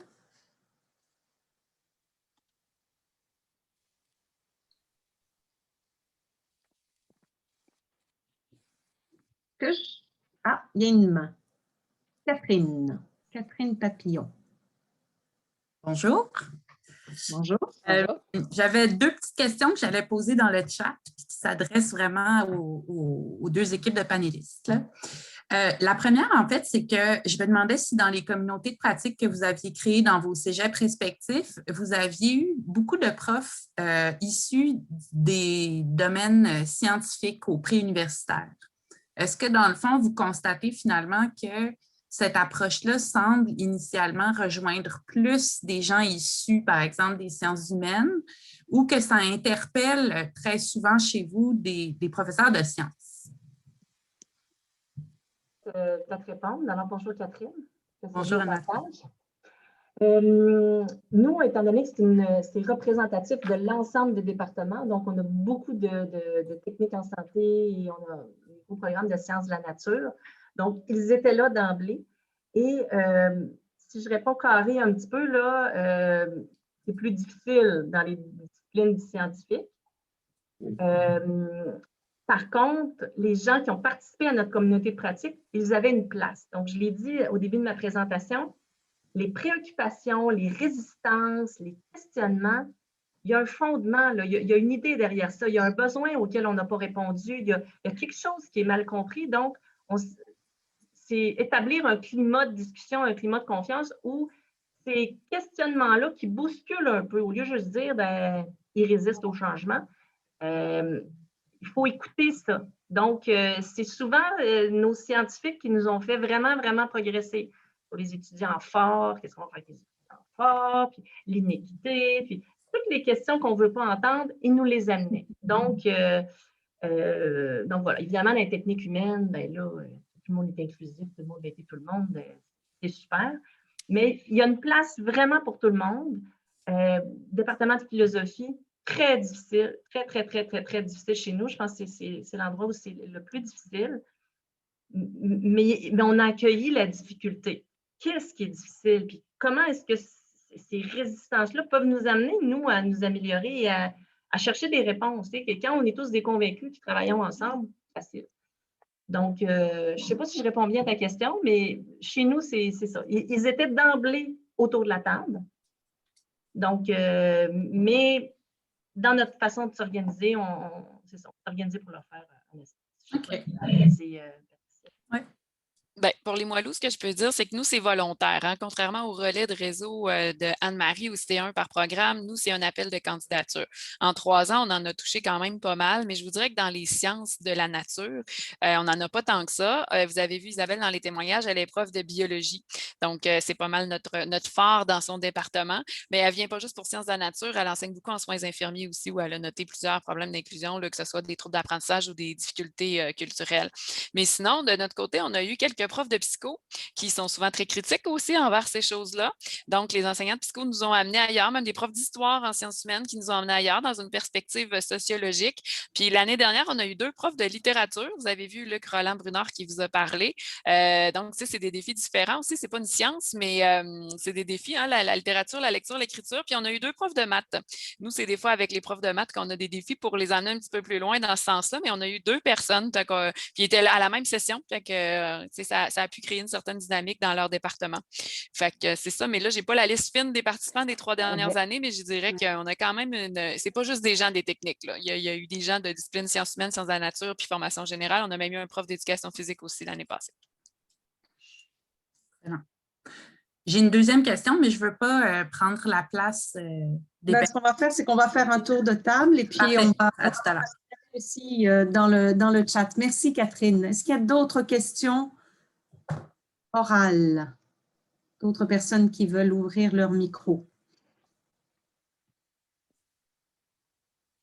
Alors, en attendant que vous vous décidiez, moi, j'ai vu dans le chat une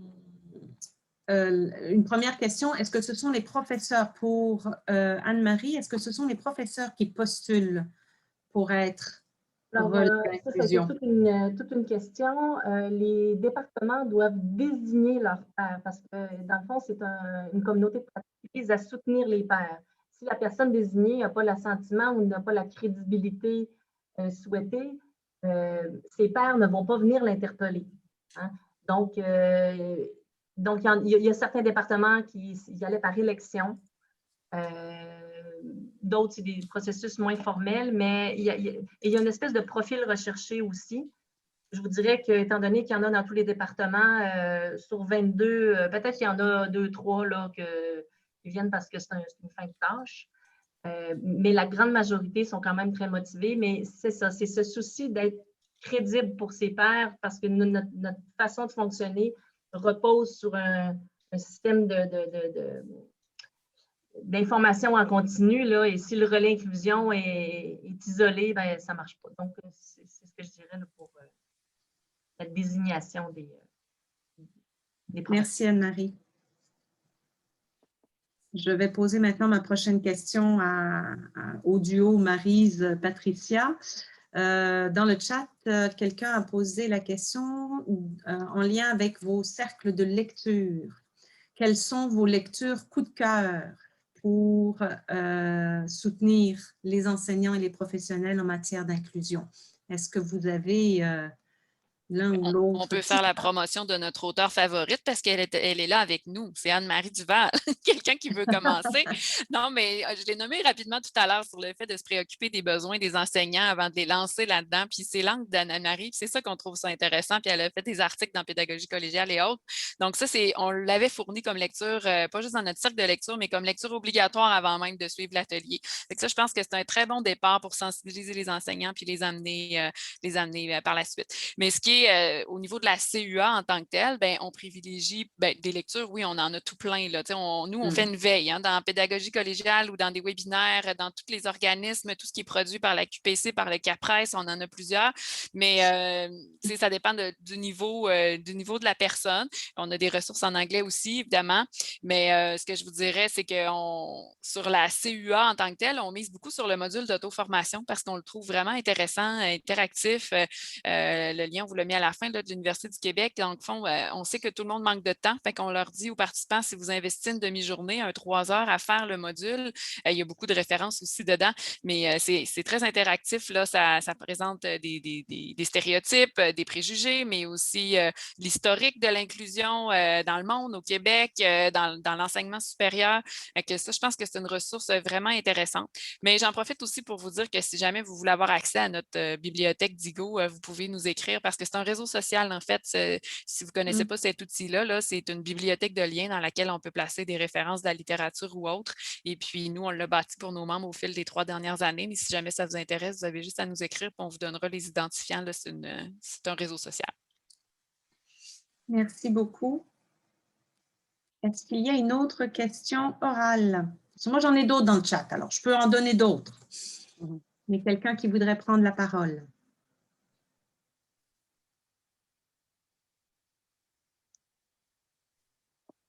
Donc, on va relancer avec Anne-Marie. Nous avons quelque chose de similaire. Alors, je vais prendre le pronom utilisé avec notre projet PAIRE, PAIRE. J'ai fait des copier-coller des chats, donc je ne sais plus qui a écrit. Prof aidant à l'inclusion et à la réussite des étudiants. Le défi demeure dans les départements de susciter l'intérêt des autres collègues profs. Est-ce que vous avez vécu cela? Un peu comme je disais tantôt, l'espèce de profil des programmes qui sont très diversifiés. Donc, il y en a qui d'emblée adhèrent très facilement. Mais on a toutes sortes de stratégies. Donc, étant donné que le relais inclusion, il veut se faire un relais, dans les départements plus réfractaires où c'est moins la culture, on commence par une cueillette de besoins. Qu'est-ce que vous trouvez difficile? Faites juste poser cette question-là au prof. On parlait dans la présentation d'ouverture du symposium de l'écoute. Faites juste poser cette question. Qu'est-ce que vous trouvez difficile? Les portes vont s'ouvrir. Parce que souvent, ce qu'on entend, c'est qu'il ne faut pas que les profs ils disent que c'est difficile, parce que sinon, on va leur dire qu'ils résistent, puis que là, ils sont pleins de préjugés, puis ils sont pleins de croyances. On a des préjugés. Il y a beaucoup de préjugés envers les étudiants à besoins particuliers, mais il y a beaucoup de préjugés envers les professeurs aussi. La tâche n'est pas simple. Donc, comment on fait? On écoute. Et donc, les profs nous disent leur sujet de préoccupation. Les profs de maths, nous, ça a été comme eux, ils sont arrivés avec une liste d'épicerie. Vous devez répondre à ça. Nous, on a envoyé quelqu'un qui est libéré. Donc là, on veut un retour sur investissement. C'est très, très ferme. Mais on est parti de leurs questions difficiles, puis ça nous a fait avancer. Donc, et puis, on a cette façon aussi il y a une latitude. S'il y en a qui se sentent à l'aise à faire des dîners causeries, il y en a qui ont fait des formations, bien, ils y vont. Puis ceux qui c'est plus modeste, bien, font des petites capsules, puis tranquillement, ils initient leur père, puis c'est sur un continuum. Donc, progressivement, quand on sent qu'il y a un petit peu plus d'ouverture, on y va, puis on travaille un petit peu la gestion du changement. Donc, c'est pour ça qu'il y a une conseillère pédagogique, parce qu'il y en a, honnêtement, des relais inclusion qui ont peur, entre guillemets, de se commettre auprès de leur père. Donc, on y va de plusieurs façons, mais la stratégie gagnante, qu'est-ce que vous trouvez difficile? De quoi avez-vous besoin? Les portes s'ouvrent généralement. Est-ce qu'on veut poursuivre la question, avoir plus, explorer un peu plus à l'oral ou...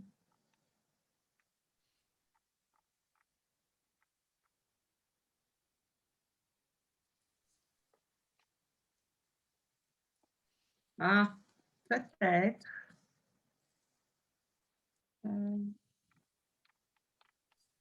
Je me rends compte que j'ai peut-être pas donné la possibilité. Si, en principe, vous devez être capable de démuter vos micros. Puisque Catherine a été capable de le faire. Nathalie, est-ce que c'est ce que vous essayez de faire? Oui, c'est ce que je pensais voir aussi. Ah, ça marche. Non. Oui, là, ça fonctionne. OK, c'est bon. Oui. Désolée. Écoutez, bien, premièrement, je voulais vous remercier là, parce qu'on est vraiment dans notre réflexion sur la poursuite là, de notre petite initiative qu'on a commencée au Cégep chez nous pour l'an prochain. Puis là, vos trucs arrivent à point nommé, là, autant Anne-Marie que Patricia et Maryse. Là. Merci beaucoup de tout ce partage-là. C'est très, très riche là, de notre côté. Je vais ramener ça à l'équipe chez nous. Mais effectivement, il y a vraiment un grand défi. Puis nous, en tout cas, chez nous, les professeurs trouvaient ça difficile de vivre avec le fait qu'ils ne sont pas capables des fois ou qu'ils ont beaucoup de difficultés à aller, je vais dire, pas convaincre parce que ce n'est pas la façon dont ils s'y prenaient, mais d'avoir ce temps-là réservé, soit en réunion départementale. Là, nous aussi, c'était un peu les trucs qu'on leur avait donnés. Puis les profs vivent ça difficilement, de voir que les collègues ne sont pas nécessairement aussi ouverts pour répondre, là, mais j'aimais l'idée là, d'aller faire un petit questionnaire pour voir c'est quoi les défis que les profs rencontrent. Mais un des défis qu'on a, c'est que dès qu'on parle de pédagogie inclusive, il y en a qui ne veulent pas, puis ils se bouchent les oreilles, puis ils partent à la course. Fait qu'avez-vous des trucs pour éviter cette réaction-là? Merci. Moi, je dirais dans le fond que nous, vu que c'est des candidatures, les gens, on leur envoie un document au mois d'octobre leur expliquant les objectifs de la communauté de pratique, puis en leur expliquant qu'est-ce qu'on va faire semaine après semaine. Donc, s'ils ne veulent pas, si ça ne leur plaît pas, ils ne postulent pas. Fait qu'ils savent à quoi s'en tenir. Puis, plusieurs le nomment. Là, Luc le nommait dans son témoignage tantôt. Il est venu vers la copie parce qu'il sait que, je voyais Safe Space dans la discussion tantôt, c'est un endroit sécuritaire où on le sait qu'on va être avec des gens qui ont une ouverture parce que sinon, ils ne seraient pas là. Ça ne veut pas dire que tout le monde a la même ouverture au départ. Là. Il y en a les premières semaines où on a encore à défaire des mythes, des préjugés, là. Mais je pense que les enseignants, ce qu'ils trouvent, c'est un lieu où on peut parler de pédagogie, premièrement, parce que c'est très rare, ces lieux-là aussi, et de pédagogie inclusive en sachant que les gens ont une ouverture, ont envie d'en parler. Et puis, la beauté de la chose, parce qu'on n'est pas dans son département, on n'a pas à subir le jugement des collègues autour qui font, ben, toi, on sait bien, tu sais, puis moi, je veux rien savoir. Fait que, tu sais, dans les départements, c'est un lieu très politique aussi, hein. Fait que les gens sont peut-être moins portés à s'exprimer librement, alors que quand ils se retrouvent dans une communauté comme ça, avec des gens qui ont la même caractéristique de base, étant d'avoir le goût de parler de ça ensemble, puis voulant montrer sa vulnérabilité, ses difficultés. C'est pour ça qu'on fait les séances de co-développement. On leur dit apportez la problématique, apportez votre matériel, apportez vos examens, vos notes de cours, puis on va les regarder en tout respect ensemble pour donner notre avis. Et puis, la vie vient des gens d'un milieu totalement différent. Tantôt, le prof de littérature, fin de carrière, le disait, il y a un petit jeune en génie mécanique qui a réussi à me faire débloquer sur une évaluation, il n'en revenait pas. Fait que c'est la beauté de la chose. Ils sont dans un lieu sécuritaire, ils savent qu'ils sont avec des vendus à la cause, puis en plus, il émerge vraiment des idées novatrices, je dirais, en mélangeant les disciplines d'origine de ces différents profs-là. Fait que nous, on a opté pour cette façon de faire-là. C'est sûr qu'il y a des libérations qui viennent avec, ça coûte des sous, puis c'est une poignée d'enseignants à chaque session. Ce n'est pas une structure avec un représentant par programme. J'aime bien le modèle de Sainte-Foy aussi. On verra une fois l'enveloppe épuisée comment on peut continuer à faire vivre tout ça par la suite. Mais quelque chose qu'on n'a pas nommé, c'est que ben là, avec la pandémie, on ne l'a pas fait cette année, mais à la fin des autres cohortes, on s'est retrouvés volontairement à l'automne. On vous disait qu'on ne fait pas de copie à l'automne, que c'est juste l'hiver, mais à l'automne suivant la première cohorte, les gens avaient envie de se revoir dans l'informel pour continuer, pour garder un certain contact et puis continuer à voir comment chacun évoluait. Fait que nous, on avait mis sur pied là, une rencontre mensuelle. On avait trouvé une plage horaire qui convenait à tout le monde, puis on invitait les gens à venir, puis on se donnait un thème, puis on continuait à en parler. Fait que il y avait quand même une volonté de vouloir rester en contact, mais là, avec la pandémie, ça a été plus difficile, mais je souhaite peut-être à ce qu'on revienne à ça éventuellement pour que les gens puissent rester en contact quand même. Puis peut-être faire connaître nos différentes cohortes, parce que là, c'est 23 personnes. Ils se sont connus en 3 groupes, mais ils ne se sont jamais vus tout le monde ensemble. Fait qu'on verra ce qu'on peut faire là, pour assurer la survie dans les prochaines sessions. Je pense que l'idée, c'est d'y aller un pas à la fois, de prendre des petites bouchées. Nous, ça commence tranquillement, quelques profs. À chaque année, on va cibler des nouveaux profs. Après, l'année d'après, des nouveaux profs. Puis là, on a notre communauté que Patricia parlait tantôt sur l'inclusion, que là, on a 4 nouveaux profs encore impliqués. Fait qu'à force de travailler avec des nouveaux profs, puis ces profs-là, au début, comme Bertrand disait, des fois, il faut défaire des mythes, des préjugés, mais à la fin, au bout de la course, à la fin de la session, ils sont tous convaincants que cette approche-là, c'est bénéfique, ça aide tout le monde, autant les étudiants en situation de handicap que même l'enseignant, souvent, au bout de la ligne, il se rend compte que ça fait moins de travail. C'est beaucoup de travail sur le champ pour changer les pratiques. Donc, c'est sûr que leur permettre du temps de réfléchir, OK, comment je pourrais changer ça et de leur développer des outils un peu clés en main. Ça aussi, c'est quelque chose qui ressort beaucoup, là. Qu'est-ce qui peut être clé en main que je n'ai pas besoin de prendre une heure, une journée, 2 journées, 3 journées. T'sais, je lis ça, puis je suis capable rapidement de changer quelque chose dans mon plan de cours, changer. Fait que c'est ça qu'on est en train de mettre sur pied aussi avec notre autre comité, là, de penser à tous les aspects, autant l'environnement que quand la prestation et l'évaluation, là, qui touchent pas juste l'évaluation, mais donc c'est ça, de donner des outils, de donner du temps aux enseignants, de les accompagner là-dedans, dans la bienveillance, puis de leur dire, OK, c'est merci de faire ce travail-là pour les étudiants, puis c'est pour la bonne cause. Mais il faut pas voir ça trop gros. Je pense qu'il faut y aller une étape à la fois. Puis nous, c'est ça fait déjà 3 ans. Puis déjà, je vois une différence là, au niveau de la communauté collégiale. Il y a beaucoup d'enseignants qui nous interpellent. Ah oui, j'ai pensé, je préfère ça. Ou moi, je peux m'expliquer. Je n'ai pas de me contacter si vous avez besoin de moi. Tu sais, cette année, on a fait appel à plusieurs enseignants experts un peu en évaluation inclusive. Ils étaient très contents, très généreux. Fait que, tu sais, on commence à créer des liens entre ces enseignants-là, là, qui c'est des beaux éléments positifs de notre cégep qui rayonnent puis qui sont convaincus que l'inclusion, c'est ça, c'est bénéfique pour tous. Compléter pour répondre à la question de Nathalie. Dans le fond, pour éviter les gens qui se bouchent les oreilles, je trouvais que l'image était forte. On en entend plein. Moi, il y a juste une chose, là, on a changé l'angle. Les « il faut », les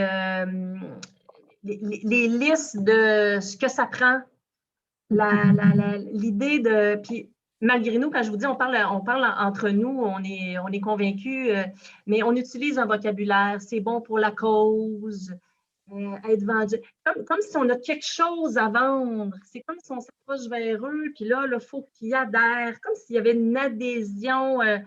Donc, ne pas jouer sur la culpabilité des profs, je trouve ça dur.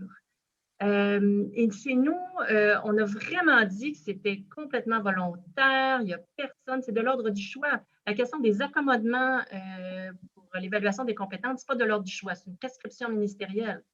Alors que le choix des stratégies pédagogiques que je fais dans ma classe, c'est la prérogative du professeur, c'est son autonomie professionnelle. Alors, si je vois dans son autonomie professionnelle, puis je te dis, voici la liste de ce que tu dois faire, pas gagnant pour les mobiliser. Donc, nous, donc, je reviens à ce que j'ai dit tantôt. Moi, il y a des profs dans les premières formations qui me disaient, mais je ne trouve pas que vous en demandez beaucoup aux profs. Mais là, je ne suis pas partie sur c'est de convaincre, oui, mais nos pauvres étudiants, puis là, il faut les... Mais j'ai répondu, oui, c'est dur. Alors là, oui, c'est dur. Donc, ou bien on ne fait rien, ou bien on essaye des choses. On a-tu le goût d'essayer des choses pour peut-être que ce soit plus facile, puis que c'est plus satisfaisant pour l'enseignant et c'est plus satisfaisant pour les étudiants à qui on va mieux répondre. Donc, on dit la même chose, on propose les mêmes stratégies, mais on y passe par l'humain qui est devant nous. Puis souvent, je dis, les professeurs sont à besoin particulier aussi, ils sont anxieux. Donc, ce qu'on fait pour nos élèves, il faut le faire pour eux. Donc, moi, arriver avec voici la bonne nouvelle, puis en espérant qu'il y a plus de profs possibles qui vont répondre à la bonne nouvelle, écoutez, au départ, c'est sûr que ça ne marchera pas. Ou on crée des résistances. Il y en a déjà, mais il ne faut pas en créer de plus. Donc, position basse, d'écoute, puis entendre ce qu'ils ont à dire. Ce n'est pas dangereux. Un prof qui dit hey, « moi, je trouve que ça n'a pas d'allure, c'est inéquitable, puis c'est bien trop d'ouvrages. Hey, » partons de ça, il s'ouvre. Donc, moi, c'est ce que je suggérerais.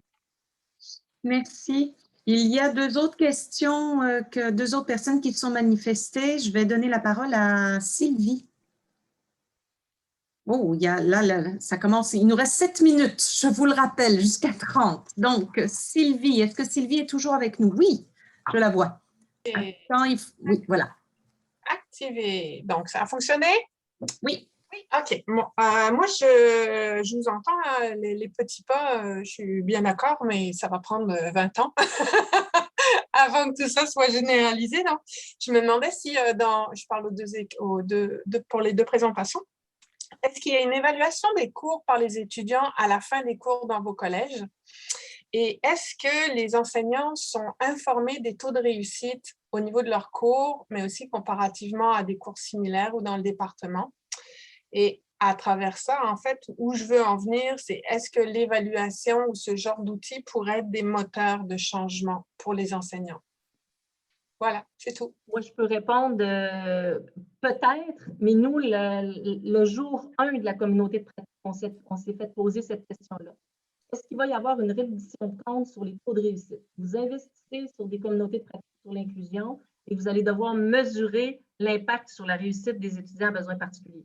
Juste poser la question, on n'est pas capable, surtout ce qui est réussite, on n'est pas capable de faire des corrélations de cause à effet et ça a eu un effet de frein. Donc, pour la mobilisation, on n'est pas du tout allé là.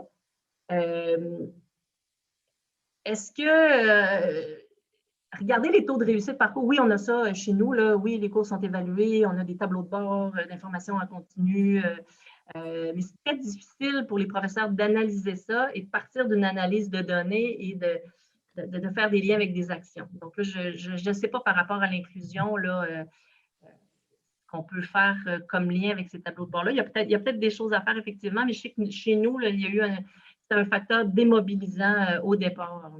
Moi, je veux juste dire que ce n'est pas l'évaluation de ce que vous mettez en place. C'est vraiment à large, tous les enseignants. C'est juste pour la prise de conscience des avantages de l'inclusion. C'était juste. Moi, s'il existe des méthodologies pour vraiment valider de façon sûre comment nos actions pédagogiques ont une influence directe et circonscrite sur la réussite, je suis preneuse. Spontanément, j'ai envie de vous dire, je ne suis pas sûre que ça existe, mais peut-être que oui. Ben, moi aussi, je suis preneuse parce que pour être répondante réussite avec le réseau de la Fédération des cégeps depuis presque 20 ans, c'est la question qu'on se pose à chaque année, qu'on s'est encore posée dans le cadre des chantiers sur la réussite en enseignement supérieur. L'évaluation des mesures d'aide, c'est toujours là où le bas blesse. Peu importe la mesure d'aide, qu'on soit dans l'inclusion ou dans toute autre mesure, évaluer nos mesures d'aide, c'est très difficile. Pas que c'est difficile d'évaluer la mesure en tant que telle, mais on est souvent dans la perception, dans l'appréciation de l'activité. Mais de voir l'effet de la mesure d'aide sur la réussite de l'étudiant, c'est tellement multifactoriel qu'on ne peut pas isoler. Est-ce que c'est parce qu'il est allé au service adapté, qu'il y a eu un tuteur en mathématiques ou qu'il est allé à un atelier sur la gestion du temps? C'est impossible de savoir c'est quoi qui a contribué directement à sa réussite. Donc, c'était une prémisse. Pour répondre à la question davantage, à Limoilou, on regarde les taux on envoie dans les départements les taux de réussite des cours à chaque session. Donc, ils peuvent voir la session précédente, le taux de réussite, mais de là à voir si c'est si par rapport, puis on ne va pas aller discriminer, est-ce que c'est la réussite de leurs étudiants qui sont inscrits au service adapté. Là, on n'ira pas faire ça. C'est un travail de moins de 2 éthiquement. Je doute que c'est faisable. Puis troisièmement, on tombe dans les petits nombres aussi. Là. Il y a des petites cohortes où ils ont quelques étudiants, donc on ne pourrait pas aller là-dedans. Mais on essaye de développer de plus en plus la culture de regarder les données, que ce soit la réussite des cours. Nous, on fournit des portraits de cohorte à nos étudiants. On est en train de faire ça. Là, on leur donne 7 semaines pour qu'ils connaissent bien les étudiants qui vont arriver dans leur classe au mois d'août. Puis, dans ce portrait de cohorte-là, il est basé sur un questionnaire qu'on passe aux étudiants au moment de l'admission, puis on leur demande eux-mêmes d'identifier est-ce que vous avez un diagnostic ou pensez avoir un trouble d'apprentissage? Avez-vous eu un plan d'intervention par le passé au secondaire? Puis, on les questionne aussi à savoir qu'est-ce qu'ils anticipent comme difficultés sur le plan académique et sur le plan personnel pour leur entrée au collégial. Fait qu'on on communique ces informations-là sous forme de portrait pour tous les nouveaux arrivants. Là, on ne fait pas des profils individuels. Fait que ça sensibilise les enseignants dès la première session à bien connaître leurs étudiants. Puis après ça, on suit l'évolution après le retrait de cours au 20 septembre, après le passage à la session 2 à l'hiver prochain. On continue toujours à regarder nos cohortes, puis ça nous permet d'avoir un portrait. Mais non, sinon, puis l'évaluation, on ne fait pas des évaluations de cours, mais on fait l'évaluation le questionnaire de perception du programme chez nos finissants. À chaque année, les finissants doivent s'exprimer sur chacun des cours qu'ils ont suivis pendant leur DEC. Fait que ça nous donne une appréciation. Merci Patricia. Je te coupe un petit peu la parole. Je suis désolée, mais il reste 2 questions et il nous reste 2 minutes. Alors, je vais laisser la parole à Van Don. Oui, c'est déjà activé. Bonjour, d'abord, merci beaucoup pour vos partages très pertinents. Et j'aurais une question à Patricia et Maryse. Quelle est votre démarche de recruter des participants? Et j'avais une coupure de connexion d'Internet. Je ne sais pas si vous aviez répondu. Si dans ce cas, je suis désolée. Merci. Maryse, veux-tu y aller? La question, c'était si on avait... C'est quoi notre procédure pour pour les candidatures? Oui, bien, ça, on l'avait dit au départ. Dans le fond, on fait un appel de candidature en octobre. Les enseignants doivent remplir un questionnaire où ils se décrivent, ils parlent de leurs caractéristiques, ils parlent de leur projet, ils parlent de qu'est-ce qu'ils veulent avoir, qu'est-ce qu'ils veulent aller chercher dans la communauté pratique, etc. Donc, Puis, c'est ça. Fait que, puis nous, on regarde ces candidatures-là là, pour faire une petite sélection, puis on les tient au courant dans la session d'automne pour que ça commence dès janvier. On leur envoie le document qui explique le projet, puis on leur demande un paragraphe de nous dire pourquoi ils ont envie d'en faire partie, puis qu'ils se situent. Est-ce qu'ils sont au niveau expert, néophyte? Parce qu'on cherche un équilibre hein, chez les membres. On veut des néophytes, des milieux, puis des experts pour que, c'est ça, hein, une communauté de pratique, ça en prend des plus forts, des moins forts. Donc, de quel département aussi? De quel département ils viennent aussi pour qu'on ait une variété à ce niveau-là également. Là. Et vous envoyez un courrier à tous les professeurs de votre collège? Oui, c'est ça. C'est quelques mois à l'avance. On envoie un document là, qui explique tout le projet de la copie, les critères, les caractéristiques sur quoi on va se baser pour faire la sélection. On envoie ça. Ils ont environ 1 mois pour répondre. Puis on a un petit jury de sélection, là, autant la direction des études qu'avec des gens des affaires étudiantes pour les sélectionner. Puis le but, c'est d'avoir une variété de niveaux, mais aussi de toucher un maximum de départements à travers les années. Merci beaucoup pour vos réponses. Merci. Une dernière question, Jacinthe? Oui, en fait, c'était plus un commentaire pour dire super. Là, c'était une très belle présentation. Puis je voulais aller aussi dans le sens de Anne-Marie qui disait poser des questions aux professeurs. Puis je trouve que c'est toujours gagnant. Tu sais, nous, on le dit, hein, on est dans le domaine, on maîtrise ça, on en parle, on est d'accord, on est déjà convaincus. Mais effectivement, pour les professeurs, c'est des fois des défis. Puis j'ai juste un exemple à apporter, qui était arrivé comme ça cet hiver à l'université, une prof qui était très, très contre, là, puis c'était compliqué en virtuel, ajouter du temps supplémentaire. Puis là, j'ai demandé qu'est-ce qui était difficile finalement, puis c'était à cause du virtuel, tu sais, ajouter du temps que pour quelques étudiants. Bon, puis bon, à force d'échanger avec elle, finalement, un peu après, elle m'a dit, j'ai décidé d'ajouter du temps pour tous. En effet, ça peut être un bon point. Puis ceux qui n'en ont pas besoin, là, on sait qu'ils ne prendront pas le temps de plus s'ils n'en ont pas besoin. Tu sais, si le quiz dure 20 minutes, mais comme je lui disais, c'est important de l'annoncer très clairement, là, qu'habituellement, parce que chaque année, c'était les mêmes quiz, bien, dire à chaque année, je donnais tant de temps, mais cette année, j'ai décidé d'en donner plus pour que l'étudiant qui a besoin de temps supplémentaire sente qu'il a eu son temps aussi. Là. Alors, c'était juste pour apporter un commentaire, dire bravo et oui, on continue avec les questions aux profs et toutes vos autres bonnes propositions. Merci. Merci. Je pense que il est 12h32. S'il y a des gens qui veulent rester pour continuer d'échanger, le lobby est là aussi pour pouvoir retrouver des gens, échanger. Vous pouvez aller dans des petites salles pour discuter en petits groupes plus fermés. Merci immensément pour vos partages, pour votre présence, pour vos questions. Je viens de voir passer dans nos messages internes que l'enregistrement de la conférence d'ouverture est maintenant disponible. Donc, si vous voulez retourner, si vous ne l'avez pas entendu, vous y avez accès à partir de maintenant sur le site, sur la plateforme de l'événement. Merci beaucoup.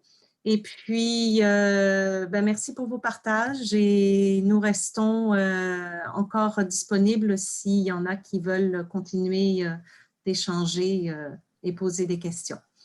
Donc, bonne fin de journée.